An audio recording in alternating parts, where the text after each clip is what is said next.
வணக்கம் மக்களே, ரொம்ப நாள் ஆச்சு நான் சமையல் வீடியோ போட்டு. இது பணியாரத்துக்காண்டி ஊற வச்சுருக்கேன். 1 மணி நேரத்துக்கு முன்னாடி ஊற வச்சேன். 1 டம்ளர் பச்சரிசி, சின்ன டம்ளருக்கு 1 டம்ளர் புழுங்கரிசி, 1/2 டம்ளர் உளுந்து, கொஞ்சம் வெந்தயம் போட்டு வாங்க அரைப்போம். நல்லா கட்டியாக அரைச்சி வச்சுட்டேன். சாயந்தரம் சுடுவோம். இந்த தண்ணியை தனியாக எடுத்து வச்சுருக்கேன், வேணா யூஸ் பண்ணிக்கிடுவோம். கருப்பட்டி பாகு ஊற்றி நல்லா சாயந்தரம் சுடுறேன்.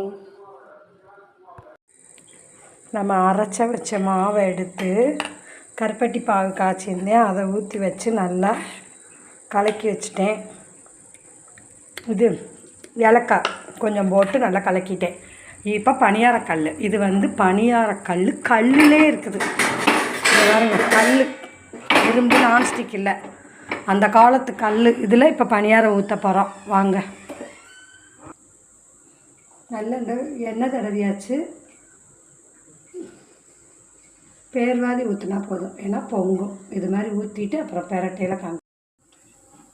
முந்தி காலத்துக்கெல்லாம் சுட்டு ரொம்ப நாள் ஆச்சு, அதனால கொஞ்சம் இதாக இருக்குது. ஆனால் அந்த திருப்பிட்டேன். இது மாதிரி எல்லாத்தையும் திருப்புவோம்.